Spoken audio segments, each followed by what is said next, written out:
وعلى آله وأهل بيته الكرام رب اشرح لي صدري ويسر لي أمري واحلل عقدة من لساني يفقه قولي أما بعد. Bapak Ibu jamaah salat subuh yang dirahmati oleh Allah Subhanahu wa taala. Sebagaimana biasanya sebelum kita mulai, mari kita sama-sama berniat atau memperbaharui niat kita untuk duduk i'tikaf dalam masjid ini. Bismillahirrahmanirrahim. Nawaitu an a'takifa fi hadzal masjid sunnatan lillahi ta'ala. Di dalam hati masing-masing sengaja saya niat i'tikaf dalam masjid ini sunnah karena Allah Ta'ala.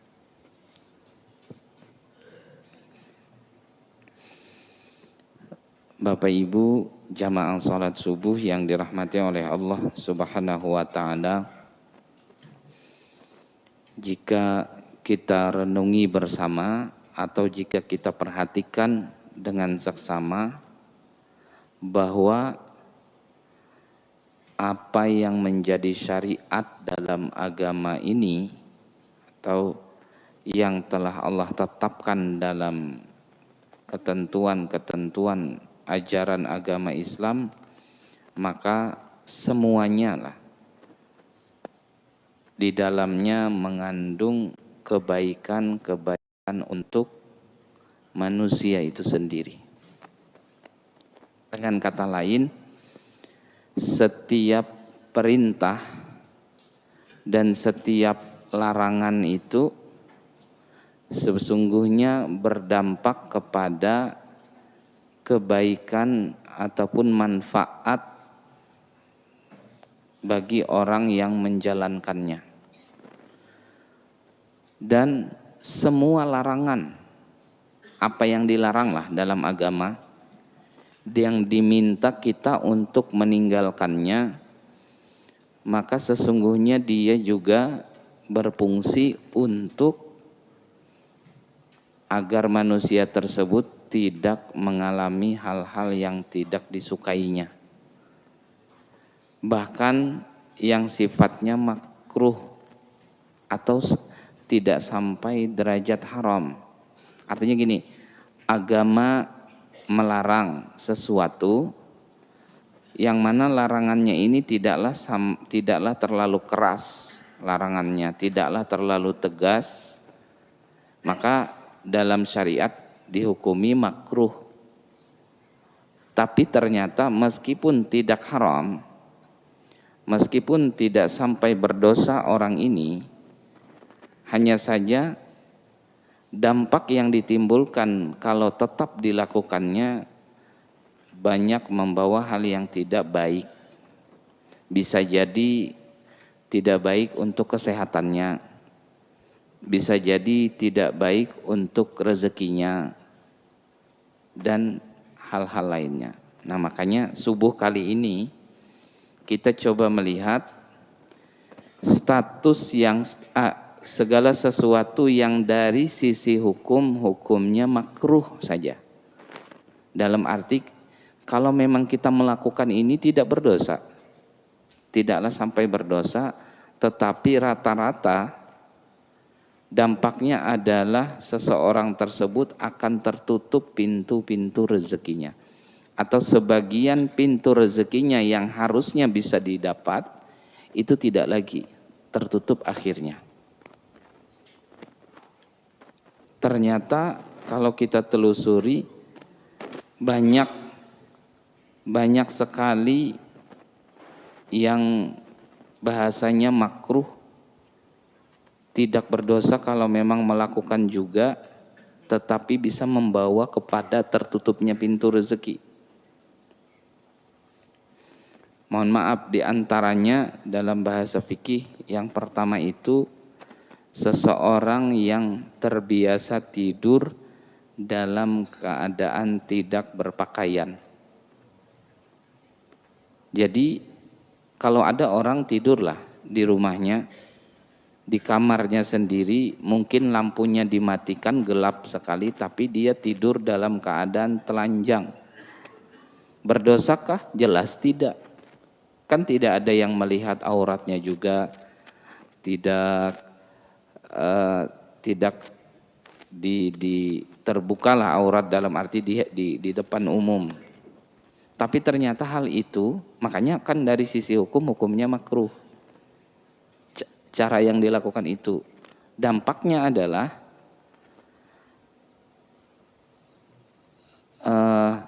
ada pintu-pintu rezekinya yang akhirnya tertutup. Itu yang diantaranya.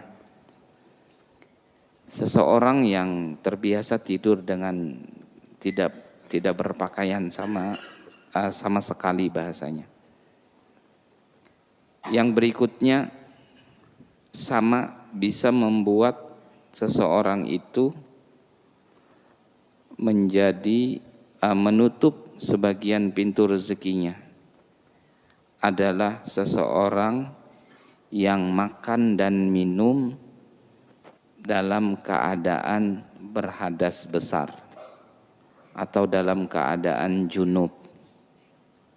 Secara hukum berdosakah? Tidak.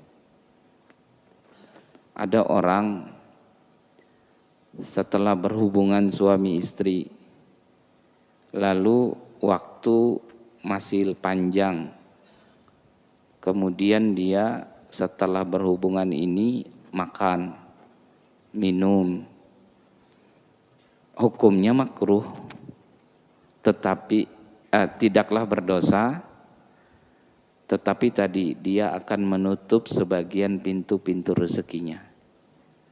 Makanya coba sekali lagi, apa yang menjadi larangan-larangan dalam agama itu saya pribadi coba telusuri dalam beberapa bahasa ulama, di antaranya dalam kitab Safinatun Najah atau kemudian dalam kitab Kaifatakunu Ghaniyan. Itu lebih banyak yang membuat ada dampak buruk dalam kehidupan, bisa rezekinya, bisa kesehatannya.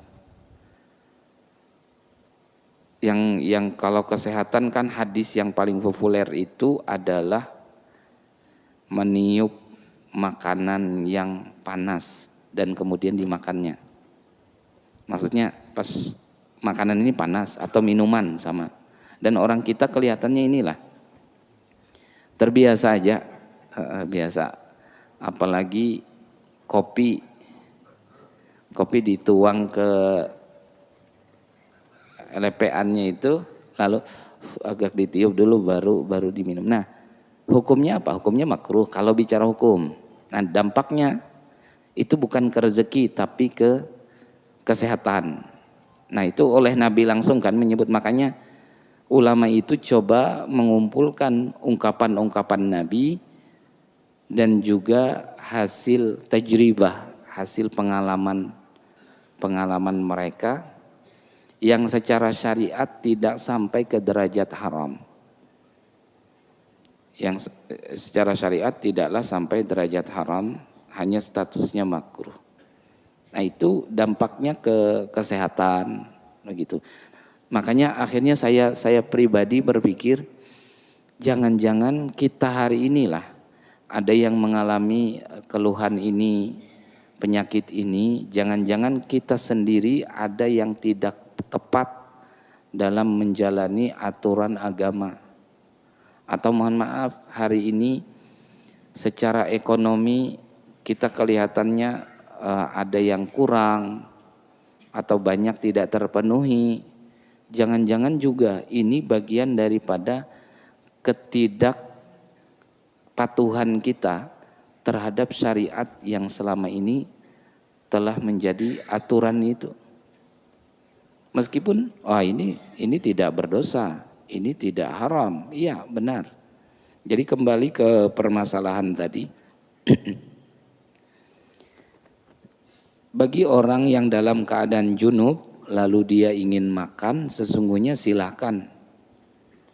Nah, untuk menjaga hal itu agar tidak terkena dampaknya, kan solusinya hanya dua. Yang pertama, habis berhubungan itu tidak lama langsung mandi. Tapi kadang-kadang ada kondisi membuat kita itu mandinya ditunda. Kenapa? Karena berhubungannya jam 8:30 malam sudah berhubungan. Sementara subuh masih lama, masih panjang. Ngantuk belum juga ngantuk, tapi perut sudah lapar lagi. Akhirnya ya sudah dibiarkan. Nah, padahal solusinya kan ya sudah mandi. Kalau memang tidak belum bisa juga mandi atau masih menghitung waktu terlalu panjang, pilihan yang kedua adalah berwudu. Jika dengan dua hal itu, maka sudah tidak lagi ada dampak yang dikhawatirkan tersebut.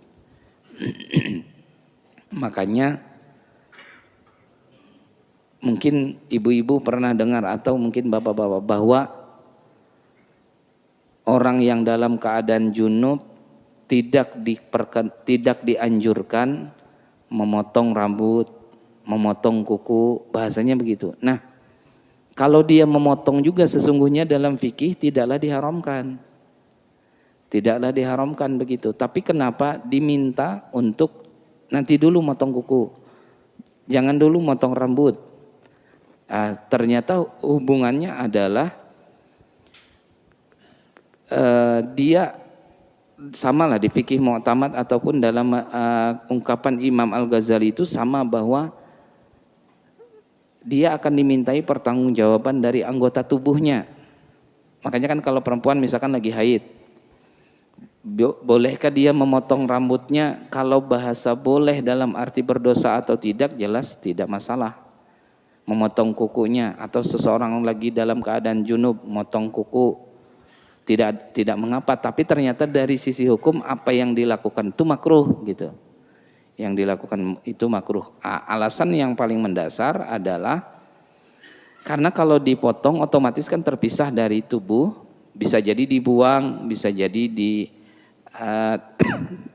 tidak lagi dengan kita. Sementara di akhirat semuanya akan dimintai pertanggungjawaban gitu.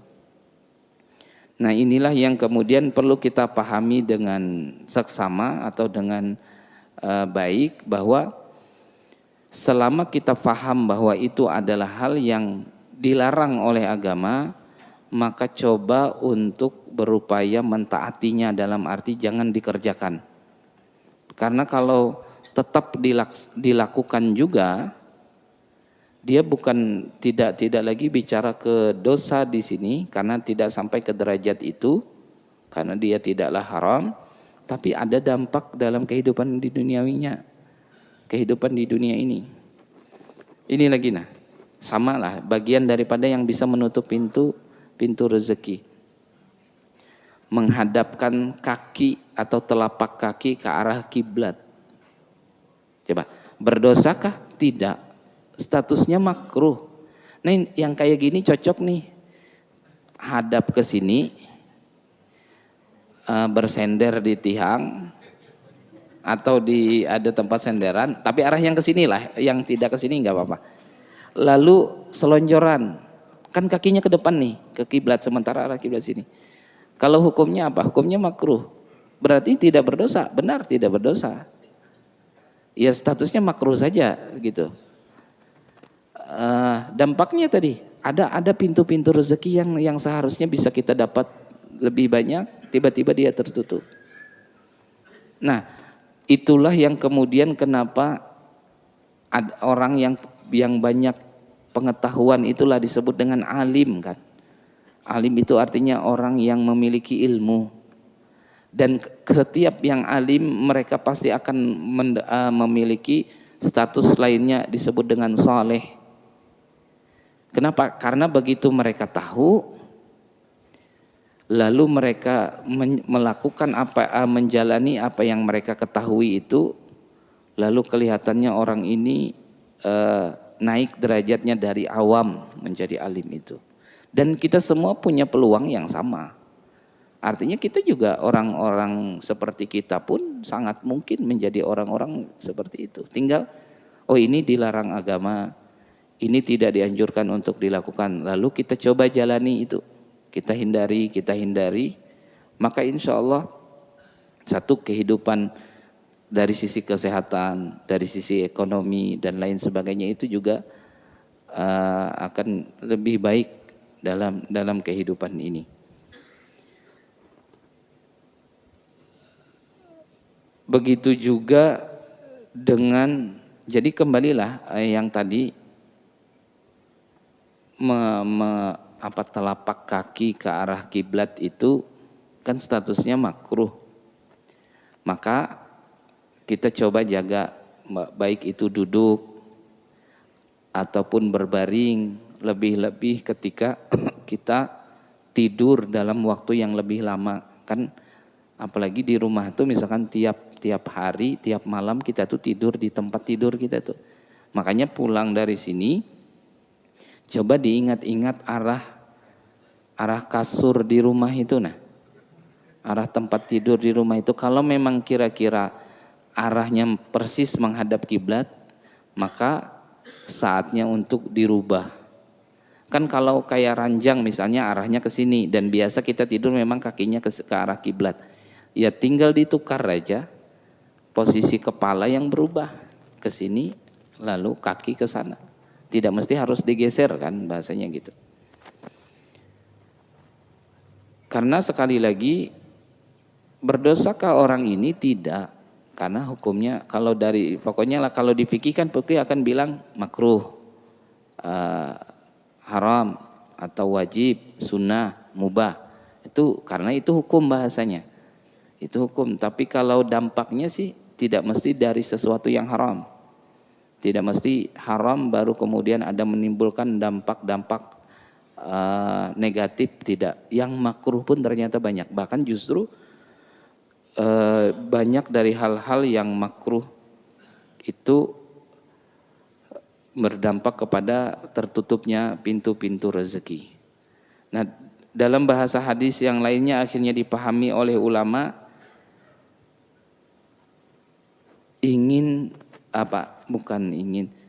cepat-cepat keluar dari masjid. Pokoknya orang ini bila di dalam masjid tidak betah, ingin sekali keluar. Pengajian kayak gini ikut, tapi bila ustadznya terlewati waktu yang ada gelisah sudah beliau. Dalam hati, lamanya ustadz tidak selesai. Kenapa? Karena dia ingin keluar. Nah, hati-hati yang begitu. Itu bisa menutup sebagian pintu rezeki. Kesimpulannya untuk hal ini, kalau sudah dalam masjid, nikmati aja. Makanya niatkan i'tikaf, cari kesibukan dalam arti ada ritual ibadah yang dijalani, bisa zikir, bisa baca Quran, bisa sholat, agar tidak terpikir mau keluar aja pikirannya. Karena orang yang selalu seperti itu dan selalu cepat keluar dari masjid, dia akan menutup sebagian pintu rezekinya.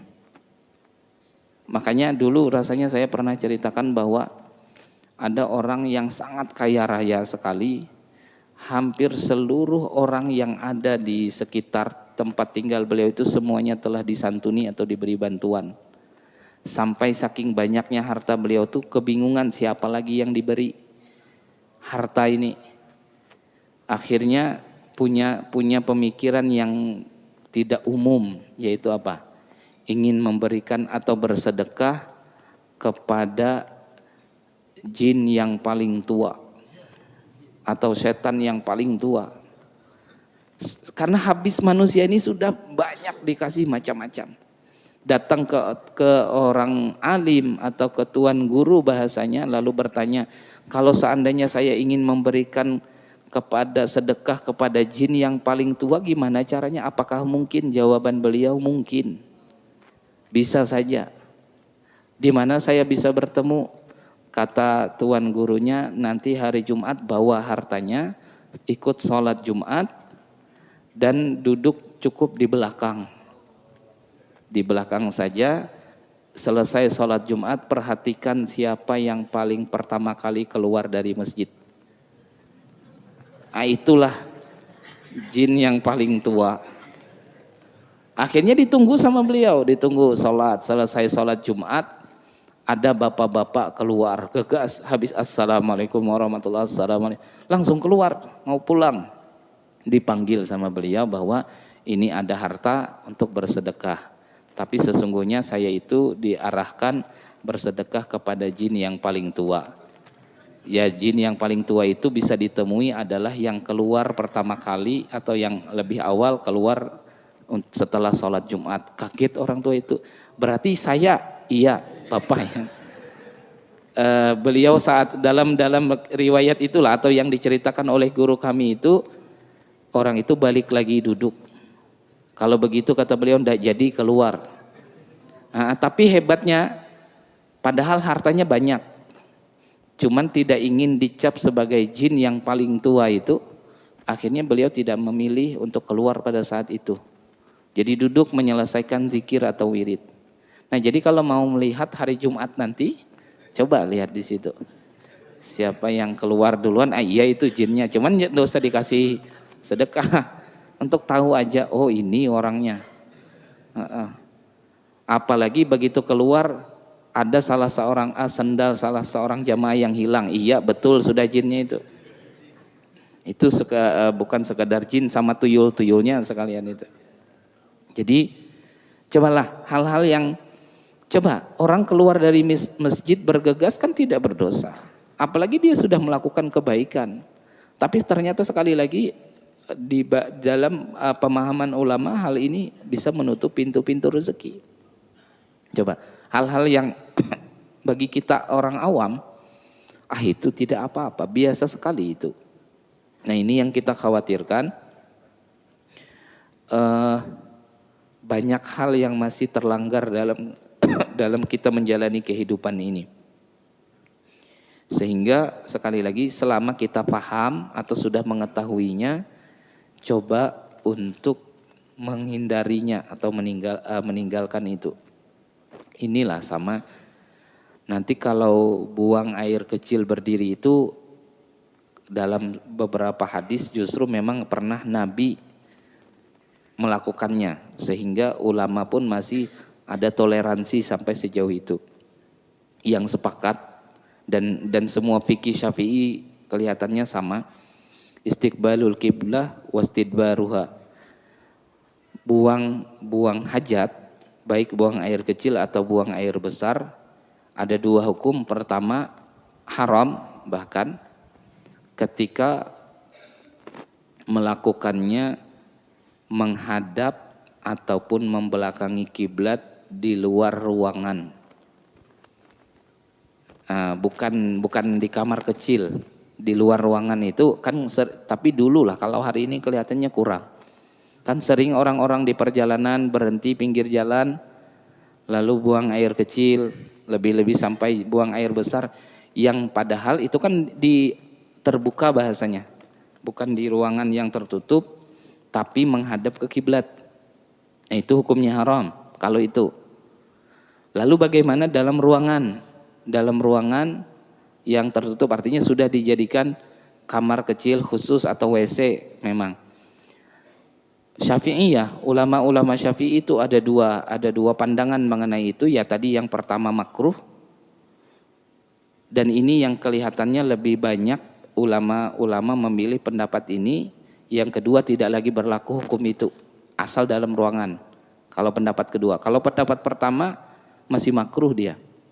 Saya pribadi pun lebih cenderung dengan pendapat yang pertama, sehingga selalu mengingatkan yang punya kamar kecil atau tempat buang hajat itu diingat-ingat lagi arahnya kemana, menghadap ke kiblat atau membelakanginya. Dua hal ini yang dilarang bahasanya.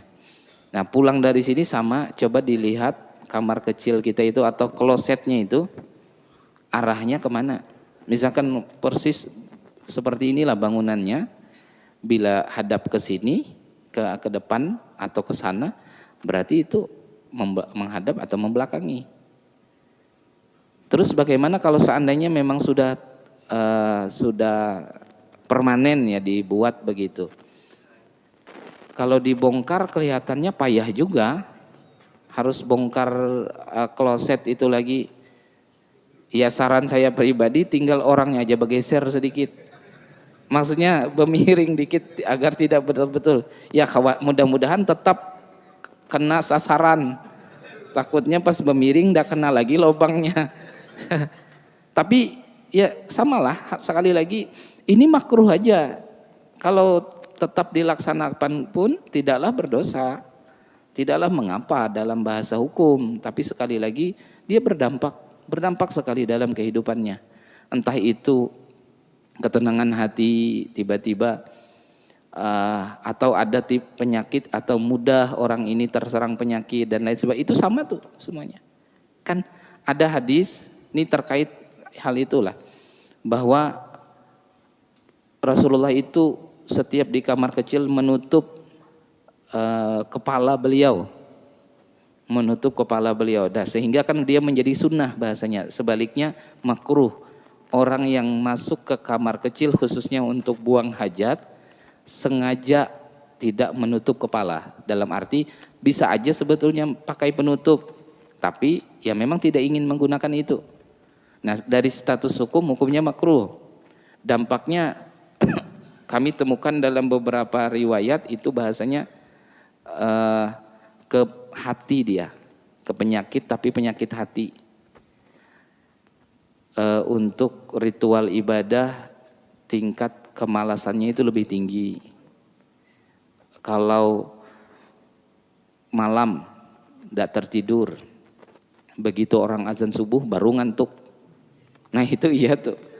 Tadi semalaman tidak ngantuk-ngantuk, begitu giliran dengar orang azan subuh, apalagi yang azan mendayu-dayu suaranya, ngantuk beliau. Itu bisa saja dampak dari itu tadi gitu. Siang mau istirahat siang, pas waktu istirahat siang berbaring segar aja masih, tapi tidak tertidur, baring di tempat pembaringan. Pas ngaji sudah orang di masjid mulai sudah ngantuk, ngaji mau azan asar lah, begitu orang azan asar betul enak sudah mulai tidur. Itu sama, itu dampaknya dari yang kayak gitu tadi. Nah jadi sekali lagi hal-hal yang selama ini sudah difahami atau sudah diketahui oleh kita, coba saja kita coba menghindari, khususnya larangan-larangan lah, yang sifatnya larangan-larangan kayak tadi, sengaja membuka kepala sementara mungkin untuk melakukan menutupnya. Kalau dari sisi hukum tidaklah berdosa. Jadi ya saya pribadi berupaya setiap masuk ke kamar kecil, khususnya ketika di rumah, selama masih mungkin menggunakan penutup kepala, biasanya saya selalu bisa pakai handuk atau kain kecil untuk sebagai penutup kepala saja. Kalau tidak, ya tidak masalah. Dari sisi hukum kan, karena biasa kita baca fikih, hukumnya makruh aja. Makruh itu tidak berdosa kalau dilakukan, ya tidak masalah. Bahasanya begitu. Tapi tadi sekali lagi kita melihat dari sisi yang lain, yaitu dampaknya, bahwa kita tidak ingin ada penyakit di hati, atau kemudian bahkan penyakit di badan juga, atau juga dari sisi rezeki dan lain sebagainya. Yang terakhir di bagian hadis bahwa naumatul masa ini tidur selepas asar, tidur sore bahasanya. Turisul junun, mengakibatkan kepada, tapi bukan sekali dua lah, dia memang berterusan. Pertama, melemahkan daya pikir orang ini. Jadi secara fungsi otaknya itu atau fungsi pikirannya itu, dia akan tidak lagi sebaik orang-orang yang tidak pernah melakukan itu atau menghindarinya.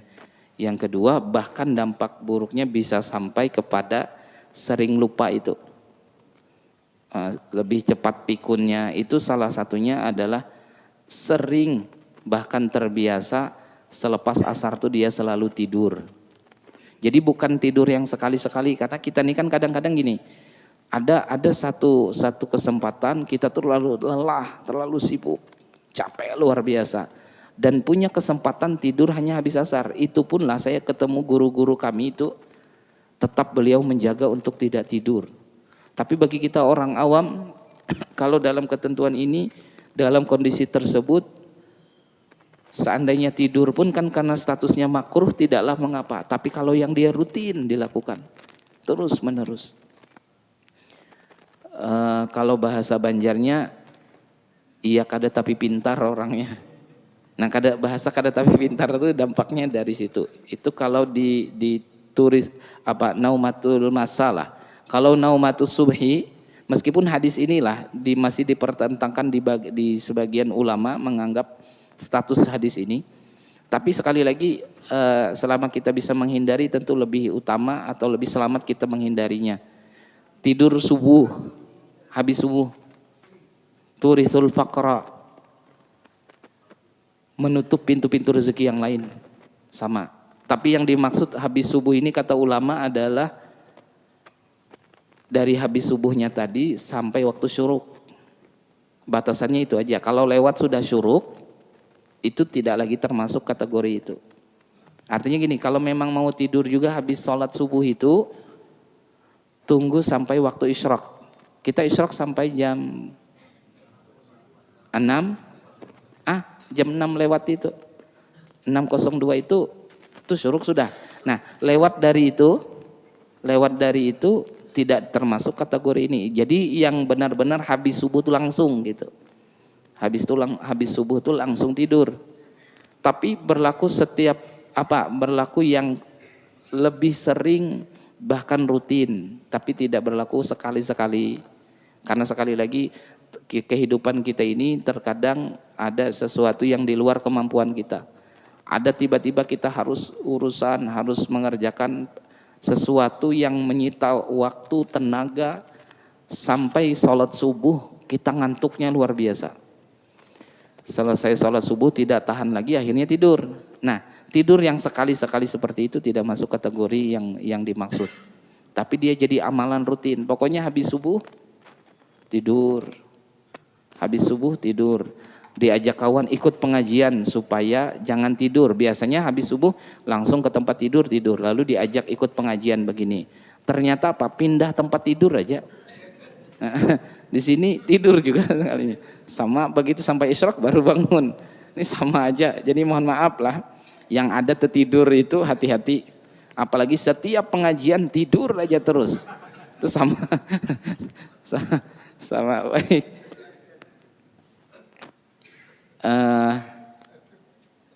Mungkin itu sebagai pengantarnya.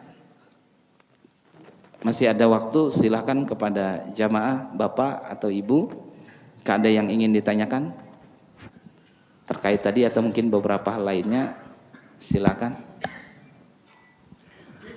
Assalamualaikum warahmatullahi wabarakatuh. Waalaikumsalam. Ini tadi Ustadz kalau masuk ke dalam WC kan harus pakai tutup kepala. Lalu yang saya tanyakan sekarang, kalau bagaimana kalau kita kaki ini harus memakai sandal atau tidak, gitu saja. Assalamualaikum warahmatullahi wabarakatuh. Waalaikumsalam. Samalah saya pernah ngajar di SMK Farmasi. Jadi ada beberapa di situ kan jurusan-jurusannya juga. Lalu ternyata di pelajaran mereka itu ada salah satu anjuran dalam dunia kesehatan, masuk ke tempat sesuatu yang dianggap kotor, dianggap tidak sebersih di tempat lain, dia untuk penyakit dalam begitu.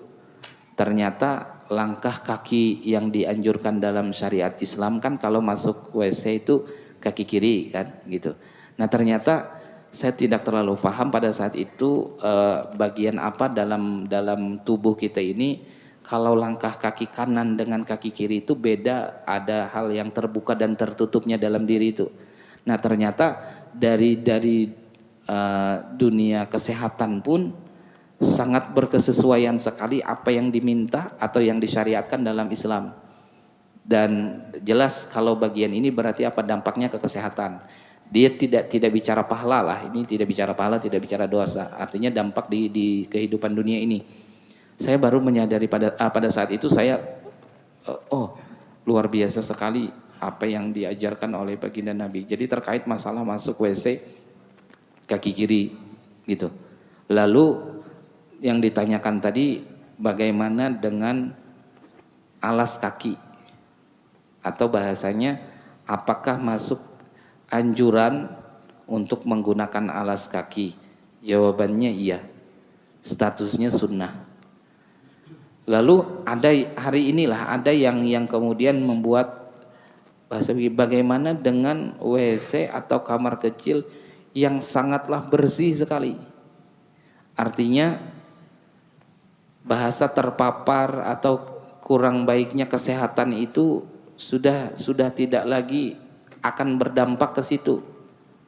Mau pakai sandal, mau kaki kanan, kaki kiri, tidak ada masalah. Ternyata satu yang tidak mungkin bisa tergantikan oleh apapun, yaitu apa yang dilakukan oleh Nabi. Bahwa Nabi pernah menjalaninya, Nabi pernah melakukannya, dan dia merupakan kesunahan sampai kapanpun. Sehingga tadi kalau ditanyakan apakah memakai alas kaki, jawabannya iya, selama memang masih mungkin atau bisa menggunakannya. Ya jujur saya pribadi di rumah kami alhamdulillah ya insya Allah kita semua kelihatannya sama bahwa kamar mandi kita hari ini atau kamar kecil kita tuh sudah bersih, pakai keramik juga, artinya tidak lagi seperti kamar kecil, kamar mandi mungkin orang-orang zaman dulu. Tapi satu tadi yang tidak mungkin terganti adalah kesunahan itu. Makanya kami masih di rumah masih menyediakan alas kaki itu. Padahal ya saya yakin Bapak Ibu juga bisa jadi keramiknya atau lantainya itu bisa sudah dibuat sebaik mungkin, sebagus mungkin, bahkan semahal mungkin. Bersih juga kehidupan kita hari ini. Tapi kesunahannya tetap tidak akan hilang. Makanya saya pribadi masih di rumah kami masih menggunakan itu alas kaki itu, karena kalau kita telusuri hadisnya tidak satu itu kalau masalah itu, artinya beberapa hadis saling menguatkan bahwa anjuran untuk menggunakan alas kaki ketika di kamar kecil, kecuali nanti ada satu kesempatan kita misalkan ke kamar kecil yang mana di situ sudah tidak disediakan alas kaki, habis itu tidak diperkenankan membawa alas kaki kita. Ya mau tidak mau kan kita tidak mungkin memakai, ya, karena tidak ada juga. Makanya tadi yang dimaksud di sini adalah yang berterusan. Kalau satu kesempatan tidak pakai alas kaki atau memang bahkan di situ batas alas kaki kan ditulis di biasa di tempat-tempat umum atau di masjid, otomatis begitu kita masuk ke kamar kecil nggak ada alas kakinya di dalam sana misalnya, tidak disediakan juga, ya mau bagaimana kita tidak mungkin bawa alas kaki kita, justru tidak tepat. Masuk saja tanpa alas kaki sekali lagi, makanya dia bukan diharamkan gitu. Tapi selama mungkin, selama masih bisa, tentu kesunahannya masih berlaku. Mungkin seperti itu. Ada lagi? Ibu-ibu? Ada Bu?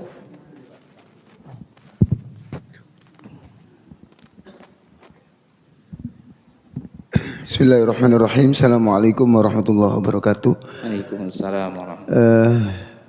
Mungkin ini sebuah sharing atau bagaimana menurut kesehatan maupun dilihat dari segi syariat yang oleh Rasulullah lakukan,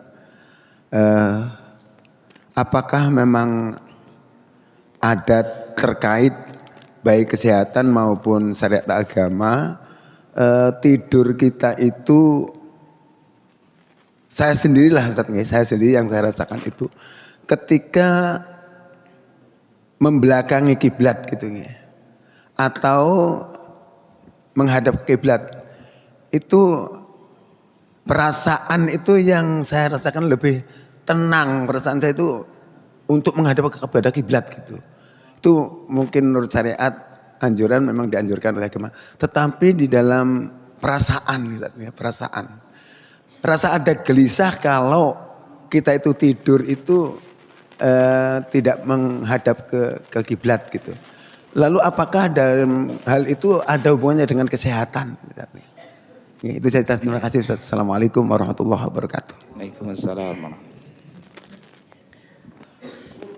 Kalau kita ini sejauh pengetahuan saya pribadi lah, bahwa kan hadis-hadis di mana Rasulullah tidur itu, Syama'ilul Muhammadiyah itu posisi adalah dengan mengutamakan miring ke sebelah kanan kan bahasanya, di bagian tubuh sebelah kanan dengan posisi miring ke arah situ. Dan yang sifat larangannya itu adalah telapak kaki tadi yang menghadap ke kiblat. Artinya secara umumnya hanya disebutkan dalam bahasa itu, tidak disebutkan lagi secara khusus masalah menghadap atau membelakangi kiblat. Artinya ini yang saya tahu beda dengan tadi masalah buang hajat. Masalah buang hajat itu hadisnya jelas menyebut istiqbal wastidbar, menghadap dan membelakangi kiblat. Kalau yang tidur, kalau sifatnya larangan itu dia hanya ke bagian bahasa telapak kaki itu tadi. Lalu kemudian ada beberapa lagi tambahannya masalah antara tidur laki-laki dan perempuan yang lebih dianjurkan atau lebih dianjurkan untuk ditinggalkan, masalah telentang dan tengkurap itu kan. Itu saja kalau masalah menghadap ke kiblat atau membelakanginya, sebagaimana yang ditanyakan, saya pribadi tidak paham seutuhnya sampai ke bagian itu. Jadi misalkan kita justru lebih tenang atau lebih merasa nyaman dengan menghadap ke kiblat, ya saya rasa tidak ada masalah dalam arti posisi badan ya, bukan posisi kaki itu tadi. Atau sebaliknya kalau misalkan tidak menghadap kiblat, perasaan kita agak kurang nyaman, lalu kita meninggalkannya, silahkan saja kalau hal itu. Tapi kalau yang khusus anjuran atau keterangan itu, ya sekali lagi saya pribadi tidak menemuinya atau tidak tahu terkait hal-hal tersebut. Mungkin seperti itulah.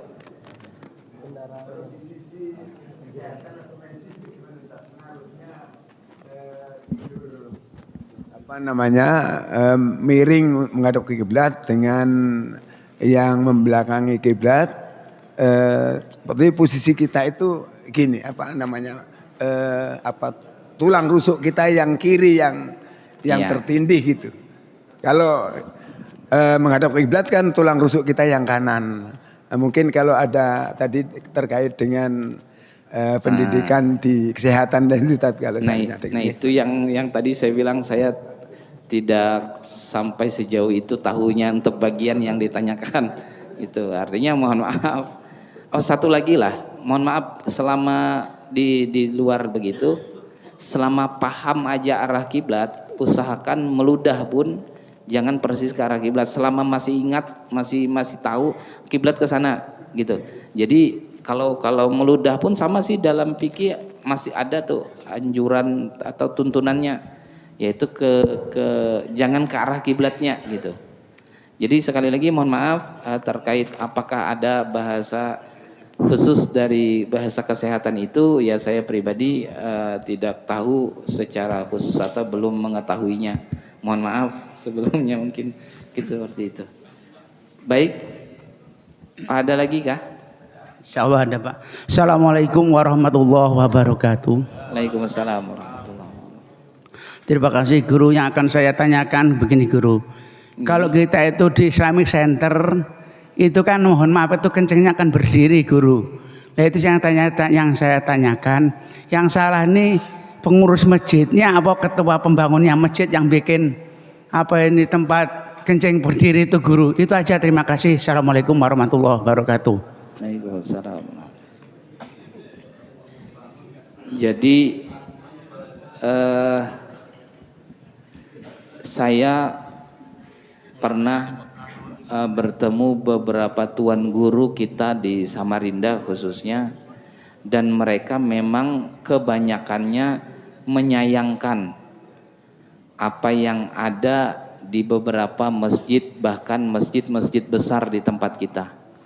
Salah satunya yang tadi disebutkan di Islamic Center atau di masjid yang lain, yang mana sekali lagi mereka menyayangkan kenapa ada hal itu gitu. Beda dengan di tempat umum yang sangat umum sekali lah, misalkan kayak di bandara atau di mall, itu beda lah. Ini kan urus di masjid bahasanya. Nah, terkait hukumnya sekali lagi, bahasa bahwa Nabi memang pernah buang air kecil dalam keadaan berdiri, ya dalam kitab ini ada atas subatata qaumin fabala qaiman. Rasulullah itu pernah di satu tempat, akhirnya beliau kencing dalam keadaan berdiri. Nah, ternyata keterangannya pada saat itu memang tidak mungkin lagi beliau melakukannya dalam keadaan jongkok itu. Memang sangat tidak memungkinkan. Nah, artinya tetap saja kita pahami dulu bahwa gini, bahwa kencing berdiri itu di satu kesempatan bisa saja kita lakukan, apalagi tidak mungkin misalkan untuk berjongkok, atau tidak mungkin bisa melakukan seperti yang kita lakukan di rumah karena kondisinya misalkan, atau kondisi kaki kita dan lain sebagainya. Intinya kalau mengalami kondisi itu jangan khawatir bahwa ini tidaklah lagi yang dimakruhkan. Nah, adapun kemudian masih punya pilihan, masih mungkin dan masih bisa, ya tentu kita menghindarinya. Jujur saja di semua tempat itu sejauh yang saya ingat, saya pribadilah sampai hari ini rasa-rasanya pernah sekali saja. Itu pun kalau tidak khilaf, karena pada saat itu sudah tidak tahan lagi ingin buang air kecil, sementara hanya ada tempat yang apa namanya itu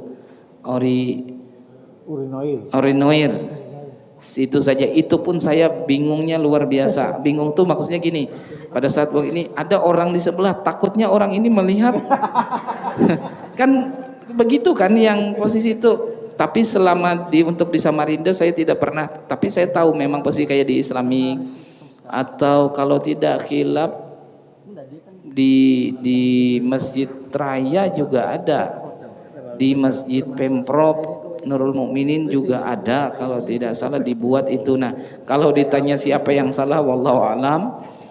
Yang jelas sekali lagi ulama-ulama kita justru memang banyak yang tidak sepakat dengan posisi itu.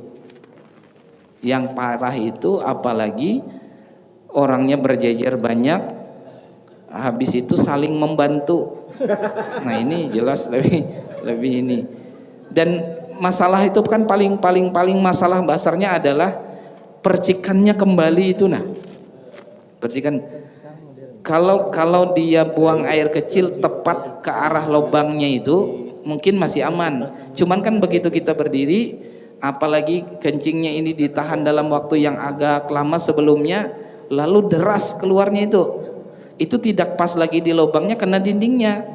Sementara penghalang dirinya dengan tempat itu tidak ada, pasti dia percik dan bermasalah pasti di pakaian, bermasalah di celananya, dan itulah kemudian dampak buruk itu. Makanya saya pribadi menganjurkan kepada khususnya bapak-bapak lah, selama bisa menghindari posisi itu lebih baik, lebih aman untuk tidak buang air kecil di situ. Kalau masih bisa menghindarinya, masih mungkin ada pilihan, jangan pilih yang di bagian kencing di bagian itu. Mending di yang ada klosetnya itu. Saya pribadi begitu secara pengamalan lah, dalam arti untuk diri saya pasti menghindari itu. Bahkan kalau masih bisa nunggu saja tidak terlalu lama, saya lebih baik menunggu atau antri ketimbang saya di situ, kecuali sudah tidak memungkinkan lagi nantinya. Jadi mudah-mudahan sekali lagi dengan apa yang dilakukan semua itu niatnya apa? Untuk mengamalkan aturan agama atau mengamalkan syariat yang ada, mudah-mudahan berdampak baik pula dalam kehidupan kita, baik dari sisi ekonomi, kesehatan, ketenangan hati dan lain sebagainya. Dan mudah-mudahan itu semua mengantarkan kepada keridhaan Allah Subhanahu wa taala kepada kita. Amin amin ya rabbal alamin. Mungkin itu mudah-mudahan ada manfaatnya. Mohon maaf atas segala kekurangan. Insyaallah kita baca doa selepas dari salat sunnah isyraq. Kita tutup dulu dengan doa kafaratul fajr. Subhanakallahumma wa bihamdika subhanakallahumma wa bihamdika asyhadu an la ilaha illa anta astaghfiruka wa atubu ilaik. Assalamualaikum warahmatullahi wabarakatuh.